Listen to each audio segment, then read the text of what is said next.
Shri Krishna Chaitanya Prabhu Nityananda. Hare Krishna, welcome back. Here we are with our Bhagavad-gita. Here it is, the name of our channel, because we have Bhagavad-gita as it is, translation and commentary by His Divine Grace A.C. Bhaktivedanta Swami Prabhupada, and my name is Labanga Latika. We are coming very close to the end of the 6th chapter, Dhyana Yoga, and Krishna is answering Arjuna's doubts about the position of a yogi who fails. And Krishna says there is really nothing to worry about. Once you've taken to yoga, you are very protected spiritually and materially. And today I will start with text 45. Prayatnad yatamanastu yogi sangshuddha kilbishaha aneka janma sangsiddhas tato yati parangatim. And when the yogi engages himself with sincere endeavor in making further progress, being washed of all contaminations, then ultimately, achieving perfection after many, many births of practice, he attains the supreme goal. Purport. A person born in a particularly righteous, aristocratic or sacred family becomes conscious of his favorable condition for executing yoga practice. With determination, therefore, he begins his unfinished task, and thus he completely cleanses himself of all material contaminations. When he is finally free from all contaminations, he attains the supreme perfection, Krishna consciousness. Krishna consciousness is the perfect stage of being freed from all contamination. This is confirmed in the Bhagavad-gita 7:28. Yeshang tvantakathang papang jananang punyakarmanam te dvandva moha nirmukta bhajante mang dridhavrataha. After many, many births of executing pious activities, when one is completely freed from all contaminations and from all illusory dualities, one becomes engaged in the transcendental loving service of the Lord. Yes, so that this is the continuation from the last verse where Krishna says that the person who was practicing yoga but who didn't complete it and took another birth first got the opportunity to enjoy, maybe even to going to the heavenly planets, then coming back to this world and taking birth in a suitable family where he has access, or she, to continuing his spiritual life. He automatically becomes attracted to yogic principles. And here we hear how that yogi engages himself with sincere endeavor. He becomes free, washed from all contaminations. And in this sense we mean contaminations, anything that kind of covers us from our spiritual understanding. It doesn't matter so much which body we have, what karma we have, what material situation we have. Here, of course, the yogi is guaranteed a good birth. And a good birth means not too much material entanglement, not too much to distract you from spiritual life. And then that person naturally becomes very focused, very determined, somehow, because we don't remember our past lives, but the impressions from those lives come with us to this life. They condition us and we continue. And even when we forget them, our desires, our identification, then Super Soul, Krishna from within the heart, reminds us. So he specifically reminds the yogi, because the yogi is already moving in that direction towards Krishna. And when we look in this world, sometimes we have that question. I've been thinking like that sometimes. You know, if a person, especially before I wasn't come in contact with Krishna consciousness, you meet Christians and they sometimes have this, I don't want to criticize Christians because we're all moving in the direction of bhakti, of love of God, but they sometimes have this very urgent idea that they have to tell everybody about Jesus and wake them up immediately, because this is the only chance. But with Krishna consciousness, it's more like people will go at their own pace. Maybe in this life they are not ready. In this life they have too many desires. They have too much else to think about. They will always have a chance in a future life. Even if they lose the human form of life, they go for a little spin, through some births, through some lives, they will still come back to the human form of life.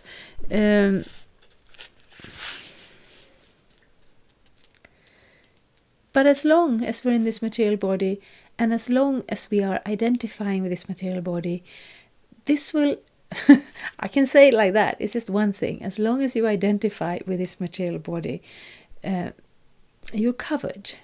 So this covering is very different from person to person. But the principle is the same. You're covered. You don't know who you are, or I don't know who I am. I mean, I don't want to say, haha, you don't know who you are. I mean, any one of us here in the material world, we forget. And that covering, it's like dust on a mirror or smoke over a fire. Reality is still there, but for now it's covered. So that's what yoga means. It means cleaning up this dust, removing it, seeing ourselves as we are. And what Krishna here is promising Arjuna is that once you take to this process, even if you don't fully succeed and you take birth again, and when you take birth you're just a little baby and you don't remember anything, still you will have a natural inclination towards the principles of yoga, and wherever you find yourself in your next birth, you will take it up again. And then when you do that, achieving perfection after many, many births of practice, he attains the supreme goal. So that's what happens. I will read one more text 46. Tapasvi bhodhiko yogi jnanibhyo pimatodhika karmibhyas chatiko yogi tasmad yogi bhavarjuna.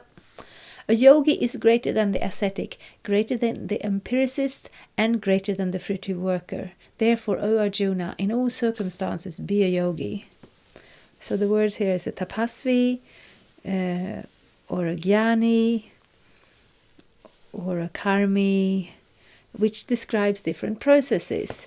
And they are also forms of yoga in a sense, but they are like, yoga isn't like this is one thing and that is one thing and that is a different thing. It is a progression. It is like you take the stairs, and they will all be the stairs, but there will be different levels of them. So all these processes, these Vedic processes, are meant to gradually elevate us. But the ultimate point in that elevation is the realization of who we are and the realization of how we connect to the Supreme. So therefore, Bhagavad-gita is a very famous book. Not everybody. A lot of people, they don't read Bhagavad-gita. But very many people in different cultures, in different levels, they read Bhagavad-gita. And then sometimes, since I have entered the marvelous world of Facebook, things just pop up sometimes. And someone will say, well, Bhagavad-gita, it's all about work. Bhagavad-gita is all about this. Bhagavad-gita is actually all about spiritual realization in Bhakti Yoga. And here Krishna says to Arjuna, O Arjuna, in all circumstances be a yogi. This means maybe your circumstances will be different. Arjuna is standing on a battlefield. He will be asked by Krishna to do his duty, to defend that which is right in this enormous battle, and everyone's there, and it's quite horrible for Arjuna. Whereas another yogi will be sitting in a secluded place performing meditation, whereas somebody else will be in a family situation. All this situation, in all circumstances, be a yogi. A yogi controls his external senses and focuses his consciousness on self-realization, on obtaining his relationship to the Supreme. And I'm saying his here because that's how the book says it, but it's not a man or woman thing. It's a thing of the spirit soul, which is never, doesn't matter what body you are in, the spirit soul is not changed by that. Purport. When we speak of yoga, we refer to linking our consciousness with the supreme absolute truth. Such a process is named differently by various practitioners in terms of the particular method adopted. When the linking process is predominantly in fruitive activities, it is called karma yoga. When it is predominantly empirical, it is called jnana yoga. And when it's predominantly in a devotional relationship with the Supreme Lord, it is called bhakti yoga.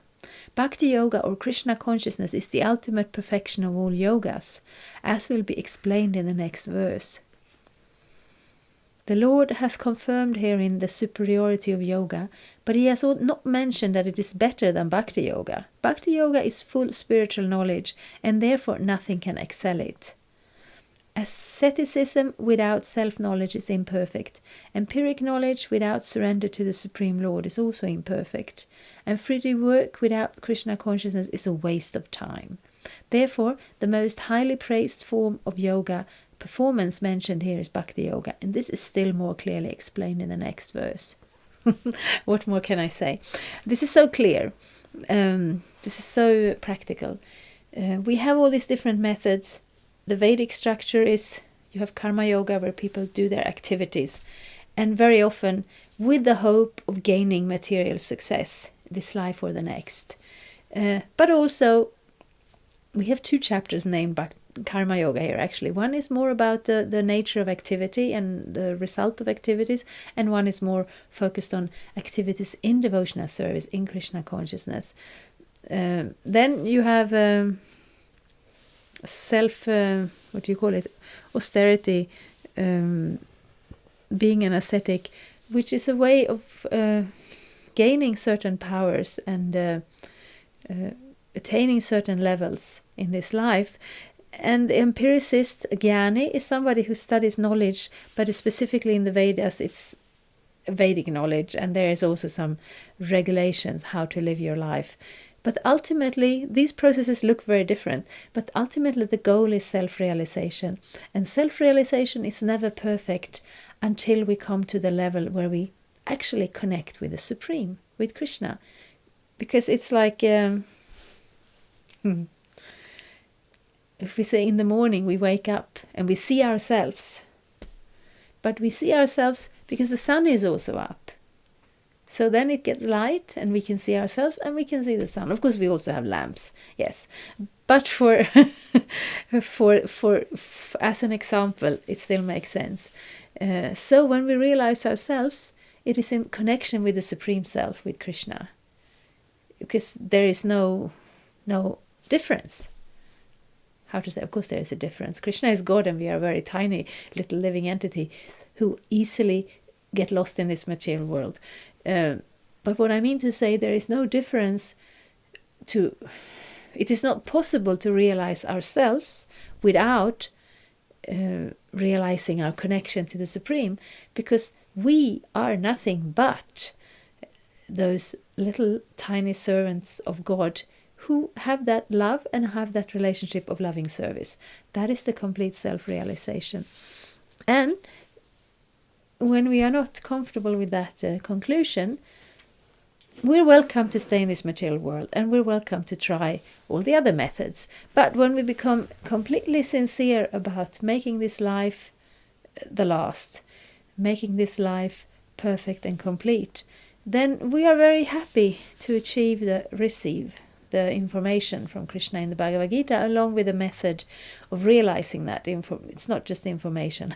We're living in a time that is overflowing with abundant information.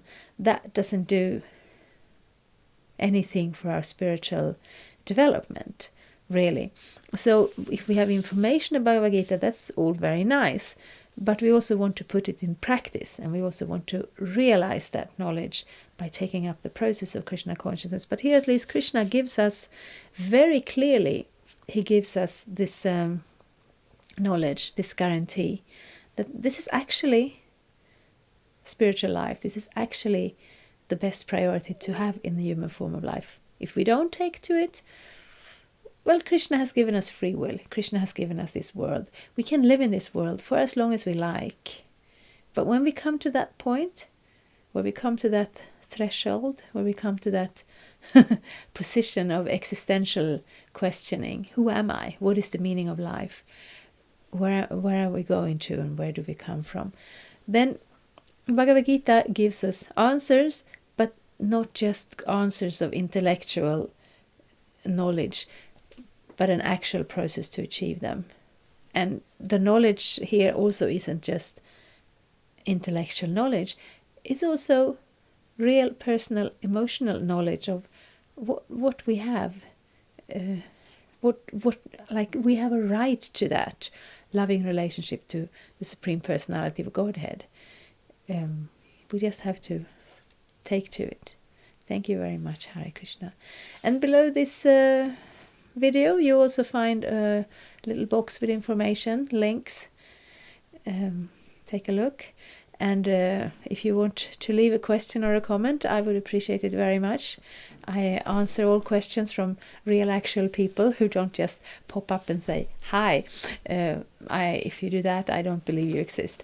So please write something more and I will come back and answer it. Thank you so much. Hare Krishna. Thank you for watching. We aim for updates every Tuesday and Friday. Please come back. If you have any questions or comments, please leave them down there. We also have some links and information for you. And there is, of course, the subscribe button. Thank you. Hare Krishna. I'm a Hare Krishna, and I approve this message. Subscribe. Hare Krishna, Krishna Krishna, Hare Hare, Hare Rama, Rama Rama.